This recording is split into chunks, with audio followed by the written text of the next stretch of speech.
Hello friends, Patel Rumi, Ashwamik Vidyalaya, Subject Science, ધોરણ 8, chapter 2, સૂક્ષ્મજીવો મિત્ર અને શત્રુ. મિત્રો આપણે સૂક્ષ્મજીવોથી તો પરિચિત છીએ. જે સૂક્ષ્મજીવો વિઘટિત થતા પદાર્થને સારી રીતે વિઘટિત કરે છે, એટલે કે જે પદાર્થનું સારી રીતે વિઘટન કરે છે, અને અમુક જે સૂક્ષ્મજીવો છે એ આપણા શરીર માટે ખૂબ જ ફાયદાકારક છે, જ્યારે અમુક જે સૂક્ષ્મજીવો છે એ આપણા શરીર માટે ખૂબ જ નુકસાનકારક છે. શાકભાજીના કચરા છે, વનસ્પતિના વિવિધ ભાગો છે, એવા જે પદાર્થો છે એને સરળતાથી વિઘટિત કરી શકે છે, જ્યારે અમુક પદાર્થો છે, પ્લાસ્ટિકના રમકડા છે, પ્લાસ્ટિકની બોટલ છે, અથવા તો કાચની તૂટેલી બરણી છે, એવા જે પદાર્થો છે એવા પદાર્થોનું સૂક્ષ્મજીવો દ્વારા વિઘટિત થતું નથી, એટલે કે એનું સરળ પદાર્થમાં વિઘટન થતું નથી. આપણે સૂક્ષ્મજીવો જાણીએ છીએ, સૂક્ષ્મજીવોથી પરિચિત છીએ કે અમુક જે સૂક્ષ્મજીવો છે આપણા શરીર માટે ખૂબ જ ફાયદાકારક છે, જ્યારે અમુક જે સૂક્ષ્મજીવો છે આપણા શરીર માટે ખૂબ જ નુકસાનકારક છે. તો આપણે એવા જ નવા ટોપિક વિશે ભણવાના છીએ. એમનું નામ છે કે હાનિકારક સૂક્ષ્મજીવો. મિત્રો આપણે જાણીએ છીએ કે સૂક્ષ્મજીવો અનેક પ્રકારના હોય છે, અને એના દ્વારા મનુષ્ય છે, પ્રાણીઓ છે અને વિવિધ વનસ્પતિઓમાં રોગો ફેલાઈ શકે છે. હાનિકારક સૂક્ષ્મજીવો કોને કહેવાય? જે સૂક્ષ્મજીવો વનસ્પતિ, પ્રાણીઓ અને મનુષ્ય, પ્રાણીઓ અને વનસ્પતિઓમાં રોગો ફેલાવે છે, તેવા સૂક્ષ્મજીવોને રોગકારક સૂક્ષ્મજીવો કહેવાય છે.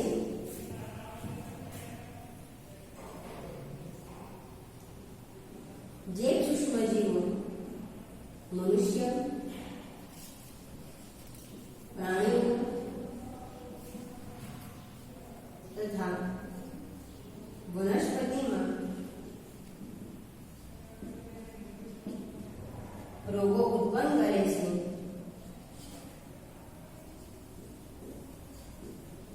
તેવા સૂક્ષ્મજીવોને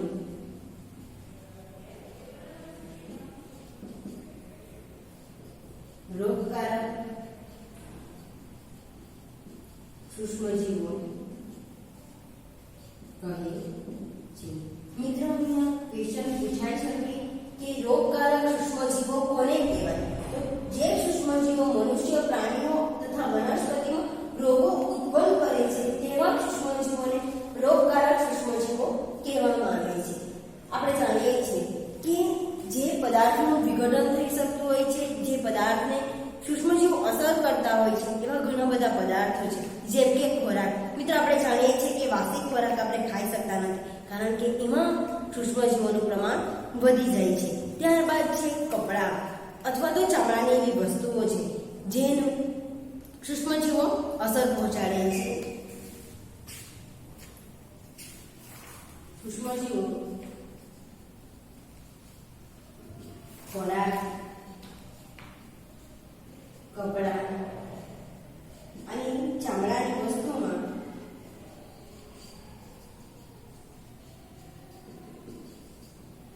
વિવિધ રીતે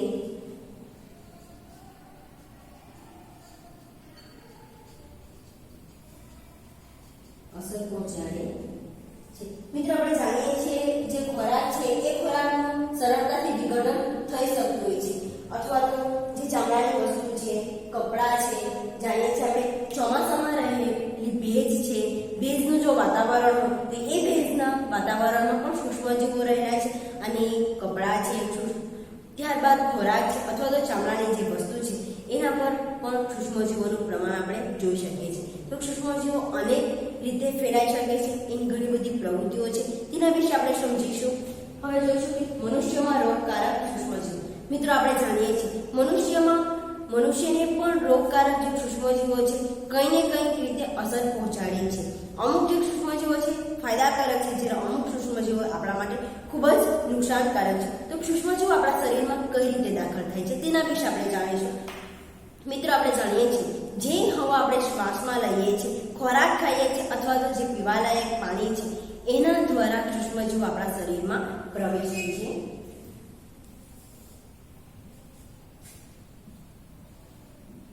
મનુષ્યમાં રોગકારક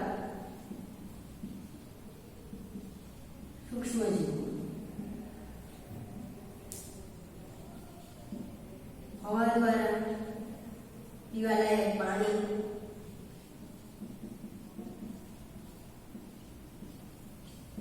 અને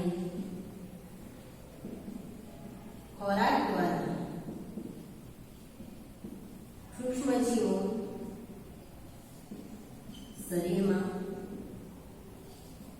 પ્રવેશે છે કે રોગકારક સૂક્ષ્મજીવો શેની મદદથી શરીરમાં પ્રવેશે છે? તો હવા, પીવાલાયક પાણી અને ખોરાક દ્વારા સૂક્ષ્મજીવો આપણા શરીરમાં પ્રવેશે છે.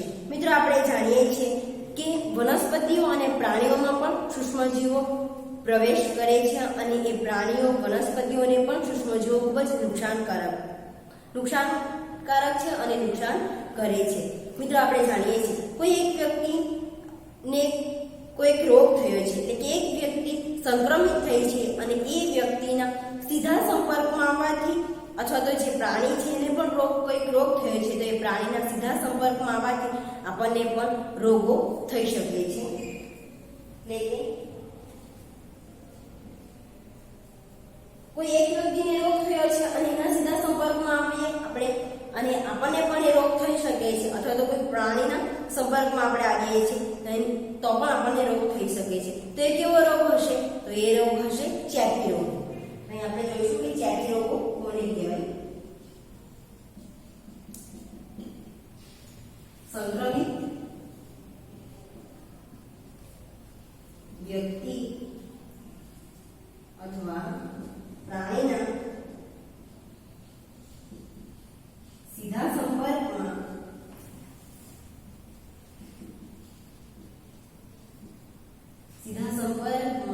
આવે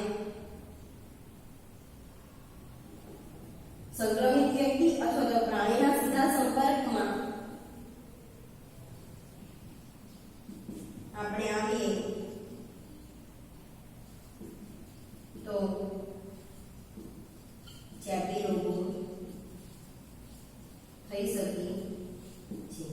મિત્રો, આપણે જાણીએ છીએ કે શરદી એ ચેપી રોગ છે. કોઈ એક વ્યક્તિ શરદીથી પીડાતું છે, શરદીનો એને રોગ થયો છે અને એ વ્યક્તિ જ્યારે છીંકે છે અને ત્યારે એના શરીરમાં જે રોગકારક સૂક્ષ્મજીવો છે એ હવાના સંપર્કમાં આવે છે અને એના દ્વારા એ હવાના સંપર્કમાં અથવા તો એ વ્યક્તિના સંપર્કમાં આપણે પણ આવીએ તો આપણને પણ એ રોગ થઈ શકે છે. એ રોગો થવાની સંભાવના રહે છે.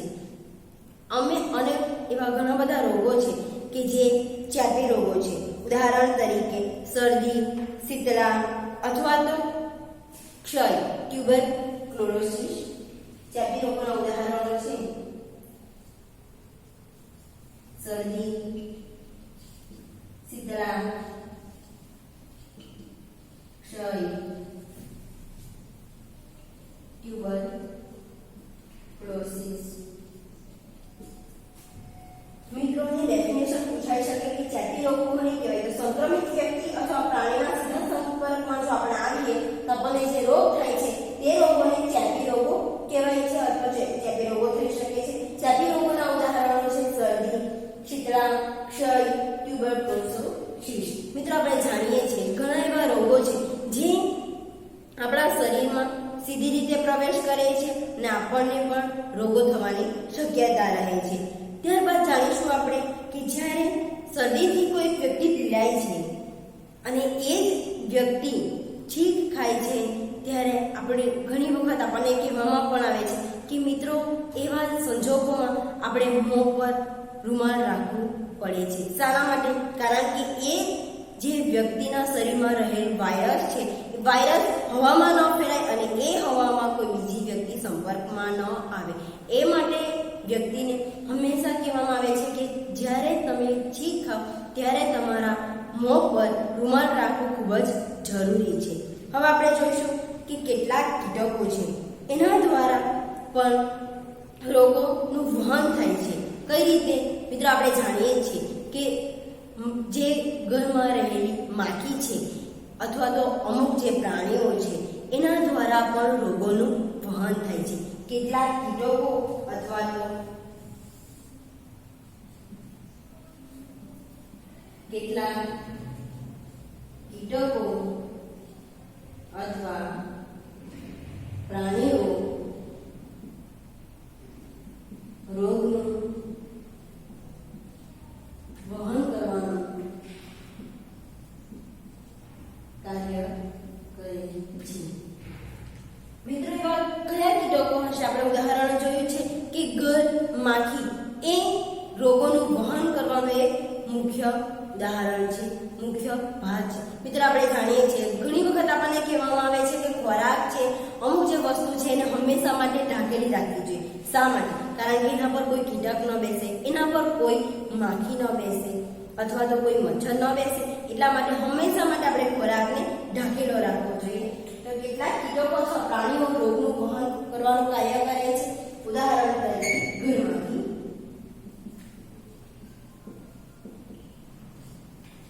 ક્વેશ્ચન પૂછાઈ શકે કે રોગોનું વહન કરવાનું કાર્ય કોણ કરે છે? તો ઘરમાખી એ રોગોનું વહન કરવાનું કાર્ય કરે છે. મિત્રો, હવે આપણે જોઈશું કે જે રોગો છે એ રોગો ખૂબ જ ભયંકર હોઈ શકે છે. જે રોગોનું વહન કરે છે એ રોગકારક વહન કોણ કરે છે? ઘરમાખી રોગોનું વહન કરે છે. અમુક વખત આપણે જાણીએ છીએ કે જે મચ્છર છે એના દ્વારા પણ રોગોનું વહન થાય છે. એટલે કે સૂક્ષ્મજીવોનું વહન થાય છે અને એ સૂક્ષ્મજીવો સીધા આપણા શરીરમાં આવે છે, આપણા સંપર્કમાં આવે છે અને આપણને પણ એ રોગ થઈ શકવાની સંભાવના રહે છે.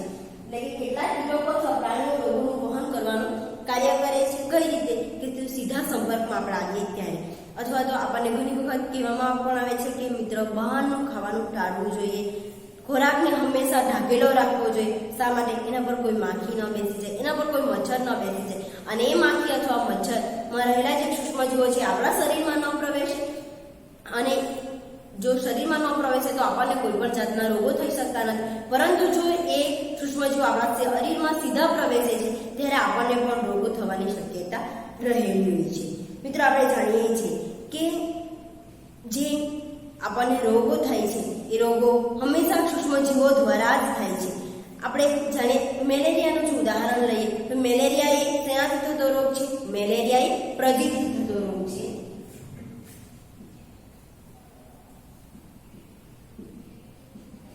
મેલેરિયા એ પ્રજીવથી થતો રોગ છે.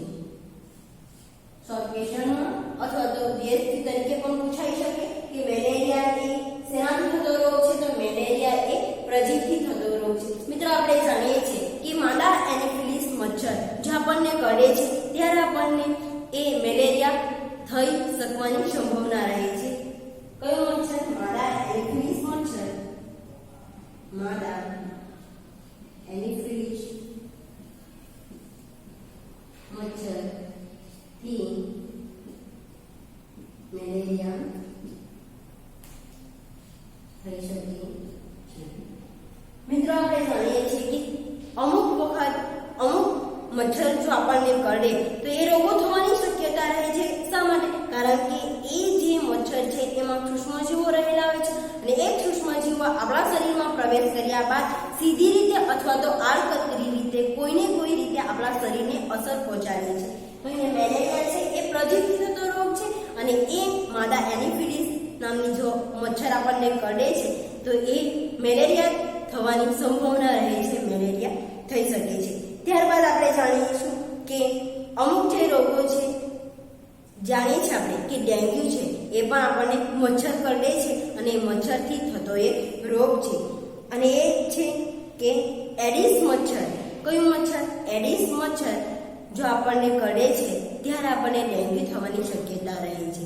એડિસ મચ્છર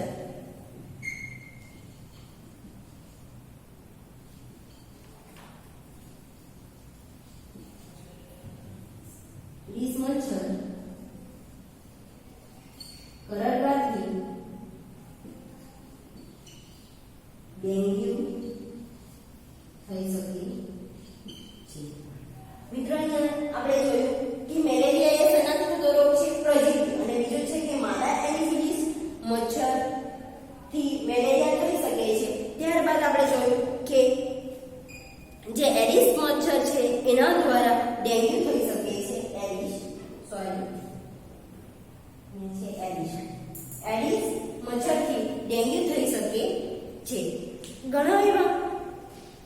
સૂક્ષ્મજીવો છે એ પાણીમાં પ્રજનન કરે છે. મિત્રો આપણે જાણીએ છીએ કે ચોમાસાની ઋતુઓમાં અથવા તો અમુક એવા સંજોગોમાં ઘરની આજુબાજુ આપણને પાણી ખાડામાં અથવા તો પાણી ઘરમાં વધારે પ્રમાણમાં ભરાઈ ન રહે તેની આપણે કાળજી રાખીએ છીએ. શા માટે? કારણ કે એ મચ્છર છે એ મચ્છર શેમાં પ્રજનન કરે છે?